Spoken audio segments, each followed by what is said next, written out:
Shalom, jemaat yang dikasihi oleh Tuhan. Selamat hari Minggu, selamat beribadah.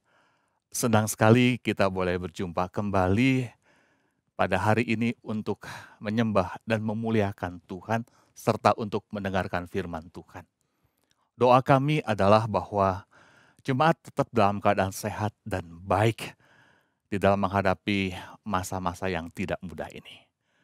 Mari kita berdoa sebelum kita membaca dan merenungkan firman Tuhan. Bapa di surga, Bapa yang baik, pada saat ini kami datang menghadap hadirat-Mu yang kudus. Kami ingin mengucap syukur untuk pemeliharaan dan kasih sayang Tuhan yang tidak pernah berhenti dalam kehidupan setiap kami. Kami masih menghadapi masa yang sulit, tetapi kami percaya kami boleh menjalaninya selama ini itu karena anugerah kekuatan yang dari Tuhan. Sebentar kami akan membaca dan merenungkan firman Tuhan. Kami rindu Tuhan membukakan hati kami, sehingga kami boleh memahami, mengerti isi hati Tuhan.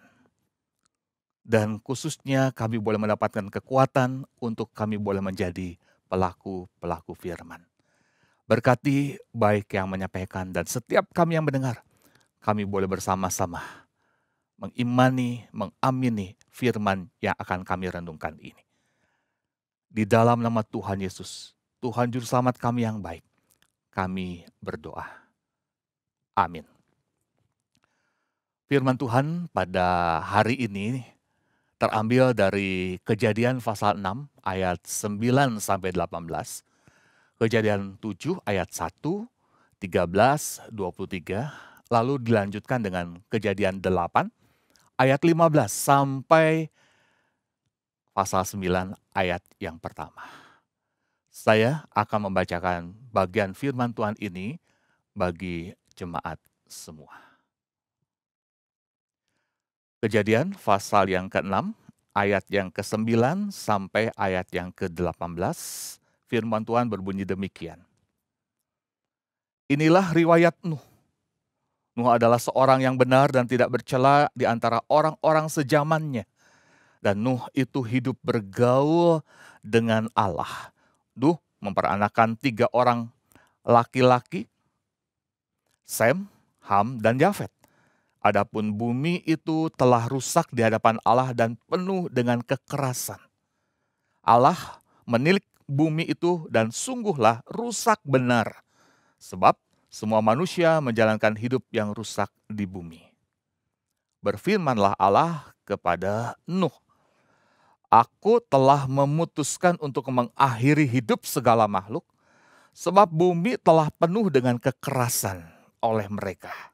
Jadi, aku akan memusnahkan mereka bersama-sama dengan bumi. Buatlah bagimu sebuah bahtera dari kayu gofir. Bahtera itu harus kau buat berpetak-petak dan harus kau tutup dengan pakal dari luar dan dari dalam. Beginilah engkau harus membuat bahtera itu. 300 hasta panjangnya, 50 hasta lebarnya, dan 30 hasta tingginya. Buatlah atap pada bahtera itu dan selesaikanlah bahtera itu sampai sehasta dari atas. Dan pasanglah pintunya pada lambungnya. Buatlah bahtera itu bertingkat bawah, tengah, dan atas. Sebab sesungguhnya aku akan mendatangkan air bah meliputi bumi untuk memusnahkan segala yang hidup dan bernyawa di kolong langit. Segala yang ada di bumi akan mati binasa. Tetapi dengan engkau aku akan mengadakan perjanjianku, dan engkau akan masuk ke dalam bahtera itu. Engkau bersama-sama dengan anak-anakmu dan istrimu, dan istri anak-anakmu. Kejadian 7 ayat yang pertama, 13 dan 23. Lalu berfirmanlah Tuhan kepada Nuh, masuklah ke dalam bahtera itu, engkau dan seisi rumahmu, sebab engkaulah yang kulihat benar di hadapanku di antara orang zaman ini. Pada hari itu juga masuklah Nuh serta Sem, Ham, dan Yafet, anak-anak Nuh dan istri Nuh, dan ketiga istri anak-anaknya bersama-sama dengan dia ke dalam bahtera itu. Demikianlah dihapuskan Allah segala yang ada, segala yang di muka bumi, baik manusia maupun hewan dan binatang melata dan burung-burung di udara, sehingga semuanya itu dihapuskan dari atas bumi.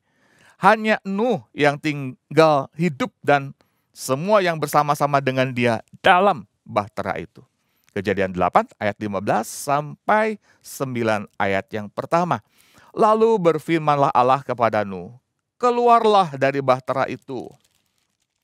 Engkau bersama-sama dengan istrimu serta anak-anakmu dan istri anak-anakmu. Segala binatang yang bersama-sama dengan engkau, segala yang hidup, burung-burung, hewan, dan segala binatang melata yang merayap di bumi. Suruhlah keluar bersama-sama dengan engkau, supaya semuanya itu berkeriapan di bumi serta berkembang biak dan bertambah banyak di bumi. Lalu keluarlah Nuh bersama-sama dengan anak-anaknya dan istrinya dan istri anak-anaknya. Segala binatang liar, segala binatang melata, dan segala burung, semuanya yang bergerak di bumi, masing-masing menurut jenisnya, keluarlah juga dari bahtera itu. Lalu Nuh mendirikan mezbah bagi Tuhan. Dari segala binatang yang tidak haram dan dari segala burung yang tidak haram, diambilnyalah beberapa ekor. Lalu ia mempersembahkan korban bakaran di atas mezbah itu. Ketika Tuhan mencium persembahan yang harum itu, berfirmanlah Tuhan dalam hatinya, Aku takkan mengutuk bumi ini lagi karena manusia, sekalipun yang ditimbulkan hatinya adalah jahat dari sejak kecilnya. Dan aku takkan membinasakan lagi segala yang hidup seperti yang telah kulakukan. Selama bumi masih ada, takkan berhenti-henti musim menabur dan menuai, dingin dan panas, kemarau dan hujan, siang dan malam. Lalu Allah memberkati Nuh dan anak-anaknya, serta berfirman kepada mereka, beranak cuculah dan bertambah banyaklah, serta penuhilah bumi. Sampai sedemikian jauh pembacaan firman Tuhan. Yang berbahagia ialah setiap kita yang telah membaca, merenungkan, serta yang memelihara dan melakukan firman Tuhan di dalam kehidupan kita hari lepas hari. Seorang filosof Yunani, Herakleitos, pernah berkata, Panta rei kai uden menei. Segala sesuatu mengalir, tidak ada yang tetap. Dalam bahasa umum, orang mengenal dengan perkataan seperti ini. Dalam tiap masa atau dalam tiap zaman selalu ada perubahan. Yang tidak pernah berubah adalah perubahan itu sendiri. Dunia terus mengalami perubahan dan karenanya hidup kita juga sering mengalami perubahan. Masa pandemi ini selain membuat dunia berubah, juga membuat kehidupan pribadi dan keluarga kita juga berubah.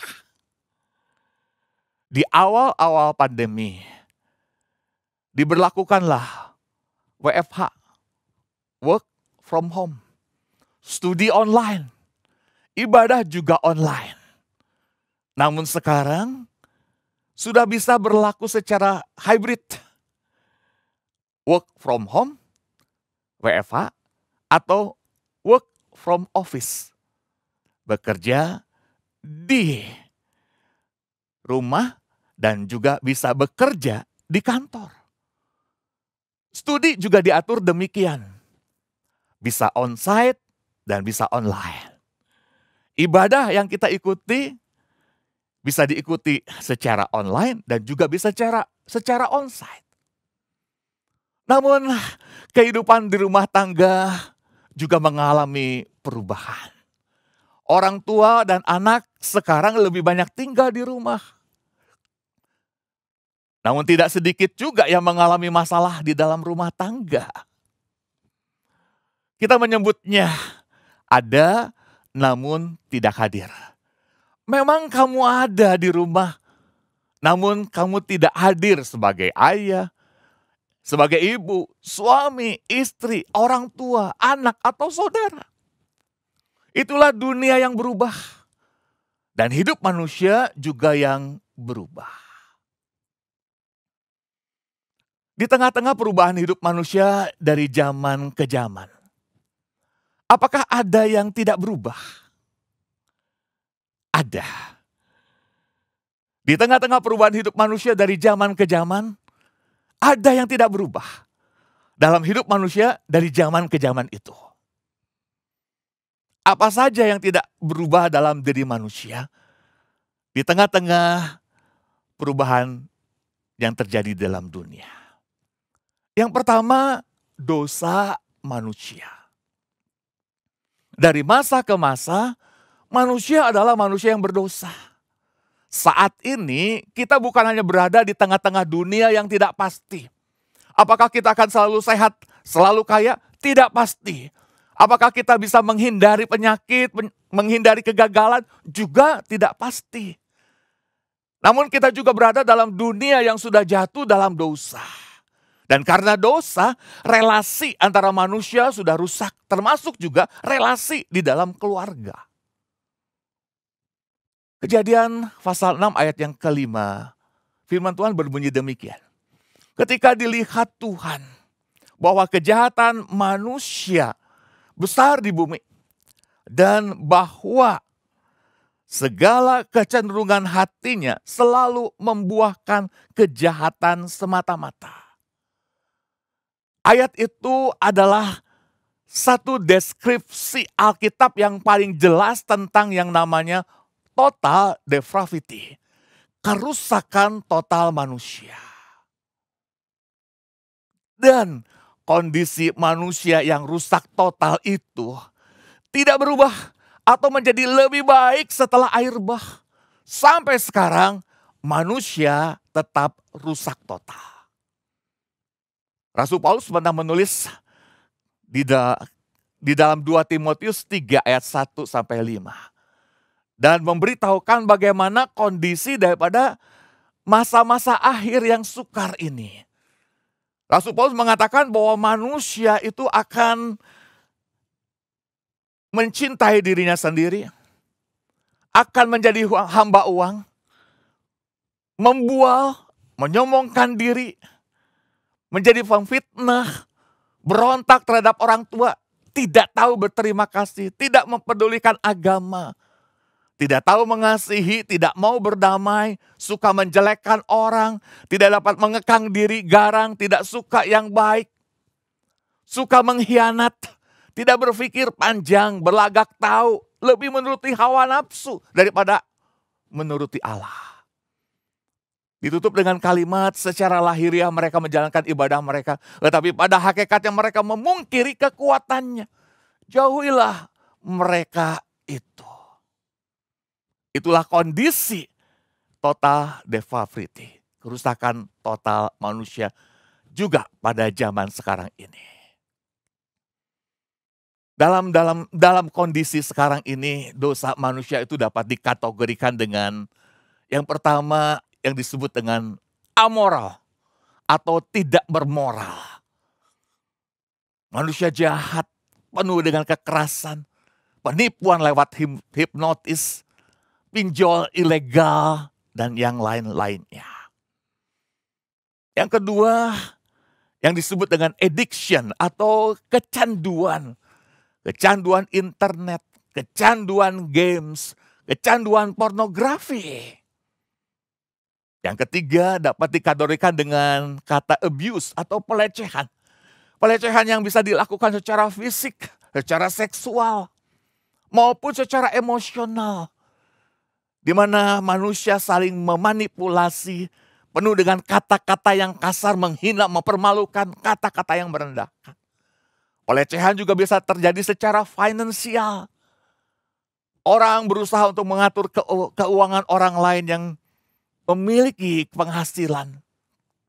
Menggunakan keuangan yang tidak jelas tanpa rundingan. Atau mengintegrasi penggunaan keuangan, tapi hasilnya dicaci maki. Dan yang keempat, ada orang juga yang mengatakan dosa yang sekarang banyak terjadi itu adalah affair. Perselingkuhan. Perselingkuhan yang dilakukan oleh suami, perselingkuhan yang dilakukan oleh istri. Jadi masalah perselingkuhan bukan hanya dilakukan oleh pria, namun juga sekarang banyak dilakukan oleh kaum wanita. Dosa-dosa ini bukan hanya terjadi dengan orang lain, namun juga terjadi di dalam pertemanan, di dalam pernikahan, dan di dalam keluarga. Persoalannya, penghukuman Allah bukan hanya dinyatakan pada manusia berdosa di zaman Nuh, namun penghukuman Allah juga terjadi pada manusia masa kini. Bapak, Ibu, dan saudara-saudari yang dikasihi oleh Tuhan. Kalau sampai saat ini Allah belum menunjukkan penghukumannya, itu karena Allah mengasihi dan sabar untuk memberikan kesempatan bagi kita bertobat. Setiap musim berganti, setiap kali kita melihat pelangi, sebenarnya kita diajak untuk mengingat bahwa Allah tidak akan menghukum dunia ini dengan air bah lagi, sampai kedatangan Kristus kembali. Dan di sana Allah akan memperlihatkan penghukumannya. Sebelum penghukuman itu tiba, maukah kita kembali kepada Allah? Dalam dunia yang berubah, ada yang tidak berubah, yaitu yang kedua, anugerah Allah atas manusia berdosa. Anugerah Allah tidak berubah atas orang percaya. Anugerah Allah tidak akan melepaskan orang yang dikasihinya. Kita sekarang itu berkat anugerah Allah. Allah tidak hanya mengumbar kasih-Nya saja sehingga Dia tidak menghukum. Namun Allah juga tidak mengumbar murka-Nya saja sehingga Dia tidak mengasihi. Bapak, Ibu, dan saudari yang dikasihi oleh Tuhan. Di tengah kesedihan Allah yang sangat mendalam karena dosa dan kejahatan manusia, Nuh mendapat anugerah Allah. Allah mengikat perjanjian dan menyelamatkan Nuh bahkan dengan sesi keluarganya. Walaupun Nuh dikatakan hidupnya benar dan tidak bercela, namun karena anugerah Allah lah Nuh selamat dari penghukuman air bah, bukan karena perbuatannya. Seperti yang dikatakan Rasul Paulus kepada jemaat yang di Efesus. Efesus pasal 2 ayat 8 dan 9 berkata, sebab karena kasih karunia kamu diselamatkan oleh iman. Itu bukan hasil usahamu, tetapi pemberian Allah. Itu bukan hasil pekerjaanmu. Jangan ada orang yang memegahkan diri. Anugerah Allah itulah yang mentransformasi hidup Nuh. Anugerah Allah yang diterima melalui iman, itulah yang membuat Nuh tulus hidup bergaul dengan Allah. Dan hidup terpisah dari angkatan yang jahat. Anugerah Allah itulah yang memimpin Nuh dengan taat membuat bahtera di atas daratan yang kering. Dan anugerah Allah itulah yang melindungi Nuh di sepanjang amukan badai sampai matahari bersinar kembali. Dan jendela-jendela terbuka menyambut kehangatan sinarnya. Johannes Calvin pernah berkata, bahtera Nuh itu kedap air bukan karena kekukuhan pembuatannya, melainkan karena Allah melindunginya. Air tidak masuk bukan karena celah-celah papan bahtera ditutup dengan pakal, melainkan karena bahtera itu dilindungi oleh kuasa Allah. Bapak, Ibu, dan saudara-saudari yang dikasihi oleh Tuhan. Anugerah Allah tidak pernah meninggalkan orang-orang percaya yang dikasihinya. Baik pada saat kehidupan lancar seperti langit yang terang, namun juga pada saat kehidupan sukar seperti langit yang gelap. Mari kita membalas anugerah dan cinta kasih Allah kepada kita dengan hidup selalu bersyukur dan menyembah-Nya, taat dan setia kepada-Nya. Yang ketiga, dalam dunia yang selalu berubah, ada yang tidak berubah, yaitu panggilan Allah untuk orang percaya. Dari zaman ke zaman, Allah tidak berubah dan selalu memanggil orang-orang percaya pada zamannya untuk memberitakan anugerah keselamatan Allah bagi yang percaya dan penghukuman bagi orang yang tidak percaya. Kepada semua orang. Dan khususnya kepada keluarga. Mengerjakan transformasi keluarga seharusnya dilakukan terlebih dahulu oleh mereka yang sudah mengalami transformasi diri dari Allah. Walking on family transformation starts with transformation, walking in ourselves.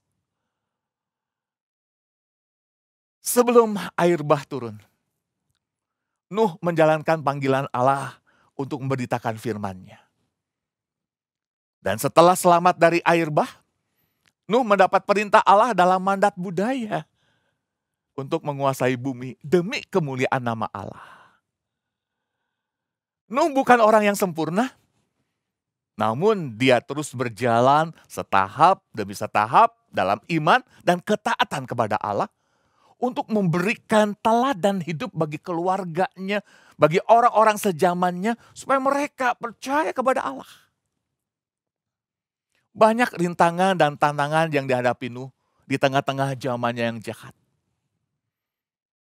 Mungkin pertama-tama keluarganya juga protes, keluarganya juga tidak percaya ketika Nuh memberitakan soal penghukuman air bah dan pembuatan bahtera.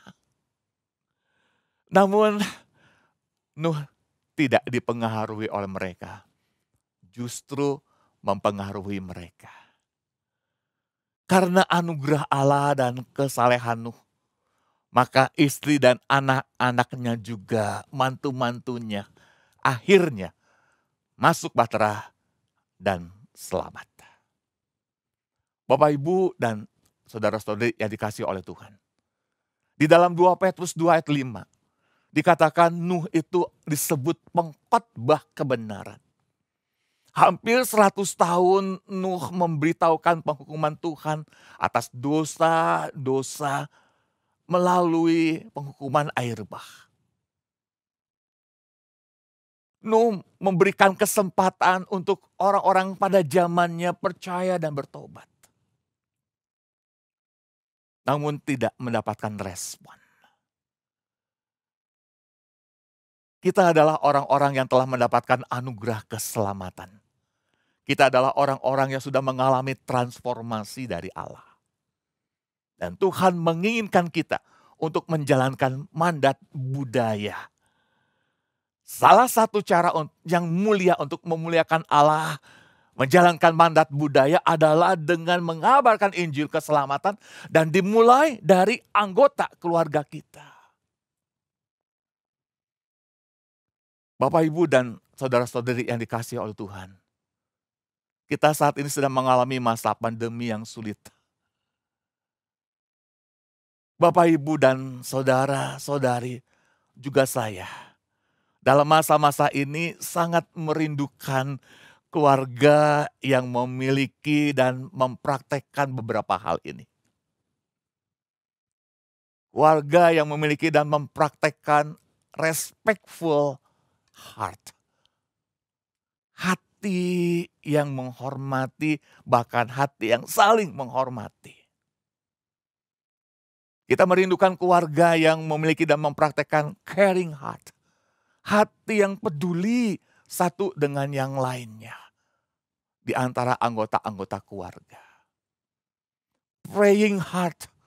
Hati yang mendoakan, bahkan saling mendoakan. Serving heart. Hati yang mau melayani satu dengan yang lain. Di antara anggota-anggota keluarga. Listening heart. Hati yang mendengarkan. Hati yang berkomunikasi. Hati yang bisa memahami dari hati ke hati. Di antara anggota-anggota keluarga. Kita sangat merindukan dalam masa-masa ini keluarga yang memiliki dan mempraktekkan loving and romancing heart. Hati yang penuh kasih, namun juga romantis.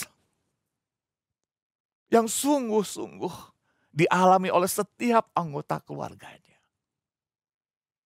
Dan saya percaya semuanya itu bisa terjadi kalau dimulai dari transforming heart. Hati yang diubahkan oleh Kristus. Ada seorang pemuda yang percaya kepada Kristus dalam sebuah KKR yang dilakukan. Pemuda tersebut mengalami transformasi hidup diubahkan oleh Kristus. Dan dia sangat mempunyai kerinduan untuk seluruh keluarganya juga diselamatkan. Dia tidak mudah menjalani kehidupan dan bagaimana dia bisa memenangkan keluarganya. Dia selalu mendapatkan tantangan karena keluarganya, papa mamanya adalah orang-orang yang keras.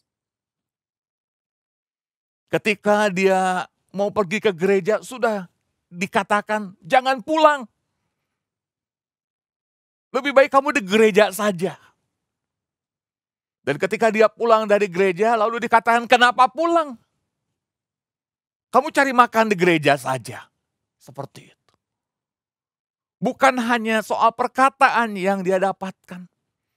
Namun juga pukulan-pukulan fisik dia dapatkan. Karena ketaatannya untuk dia tetap beribadah di rumah Tuhan setiap hari Minggu.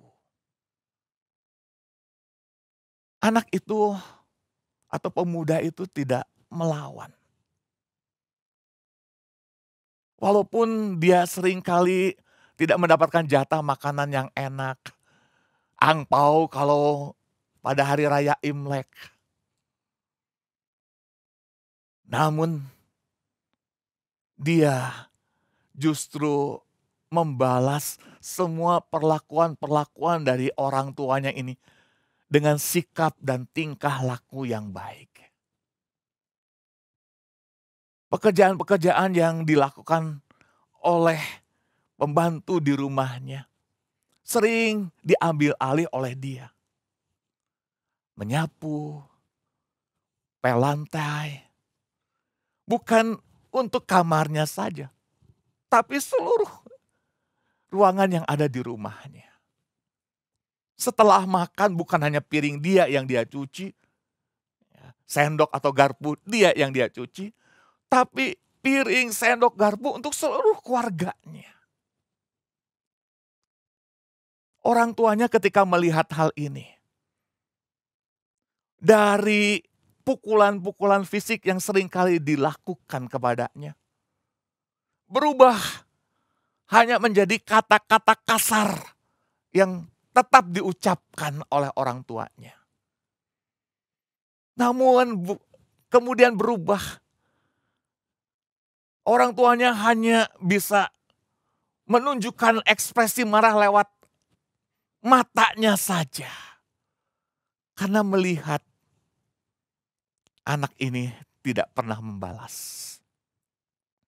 Tapi selalu menunjukkan sikap dan tingkah laku yang justru lebih baik dibandingkan dengan anak-anak yang lainnya. Anak ini karena sebuah penyakit kemudian meninggal. Tapi di ibadah kedukaan yang dilakukan oleh gereja tempat dia selama ini beribadah. Di sana terjadi satu hal yang luar biasa. Di mana justru pada waktu itu dengan tangisan yang keras, papa dan mamanya itu berkata, saya ingin mengenal Tuhan yang dikenal, yang disembah oleh anak saya ini. Saya ingin benar-benar mengalami satu kehidupan seperti yang ditunjukkan oleh anak ini. Siapa Tuhan anak ini? Tolong beritahu saya. Sampai akhirnya kemudian papa mamanya percaya dan menerima Yesus sebagai Tuhan dan Juru Selamat secara pribadi.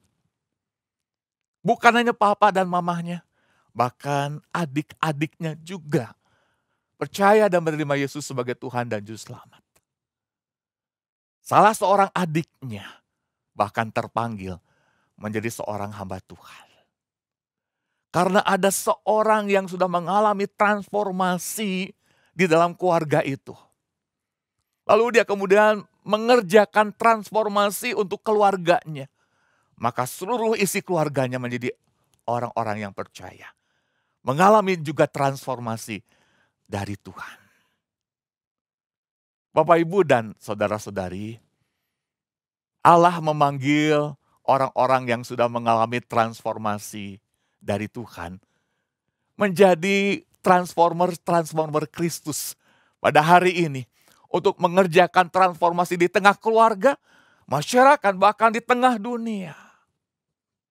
Walaupun tidak mudah, ada banyak rintangan, ada banyak tantangan.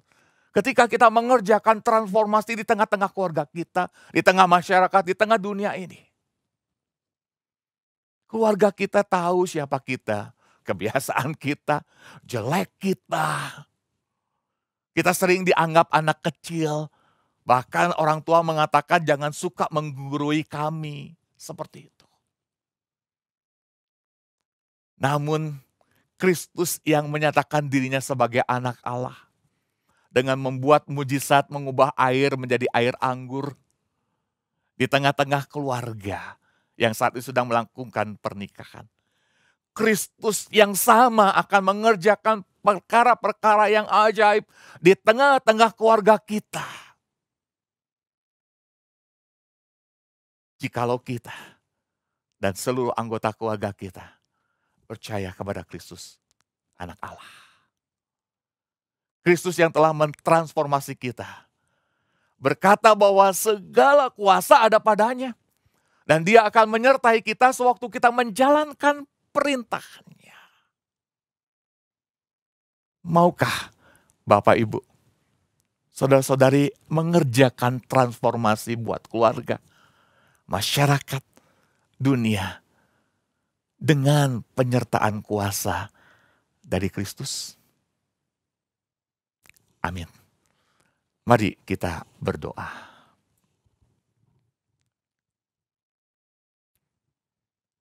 Saat ini saya memberi kesempatan kepada Bapak, Ibu, dan saudara-saudari. Kalau ada di antara Bapak, Ibu, dan saudara-saudari yang belum mengalami transformasi hidup dari Kristus, undanglah, katakanlah, ya Yesus, masuklah dalam hati saya. Ubahlah hidup saya. Ampunilah dosa-dosa saya.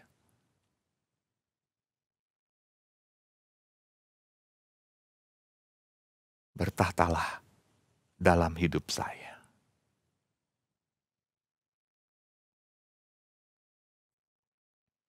Dan kepada Bapak, Ibu, dan saudara-saudari yang sudah mengalami transformasi dari Allah dalam Kristus, saya mengajak Bapak, Ibu, dan saudara-saudari untuk bekerja mentransformasi hidup anggota keluarga kita, masyarakat, bahkan orang-orang yang lain di dalam dunia ini.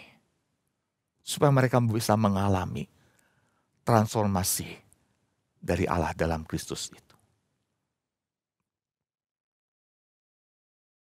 Katakanlah, ini aku Tuhan. Utuslah aku Tuhan. Berikan aku kuasa, pertolongan untuk mengerjakan transformasi di tengah-tengah keluarga, di tengah-tengah masyarakat, bahkan di tengah-tengah dunia ini.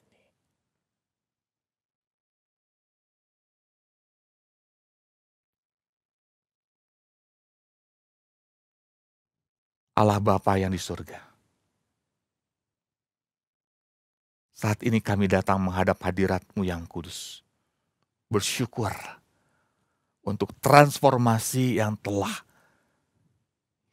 Tuhan lakukan dalam kehidupan kami.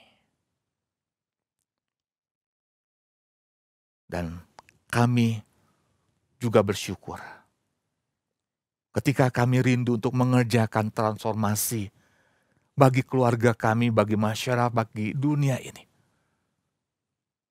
Tuhan memberikan kuasa, memberikan penyertaan. Walaupun apa yang kami lakukan memang tidak mudah. Dengarkan setiap seruan doa yang dipanjatkan oleh sahabat-sahabat hamba. Baik yang ingin hidupnya ditransformasi oleh Kristus, ataupun yang ingin mengerjakan transformasi bagi keluarga, masyarakat, dan dunia ini. Terima kasih Tuhan. Terima kasih Tuhan. Di dalam nama Tuhan Yesus kami berdoa. Amin.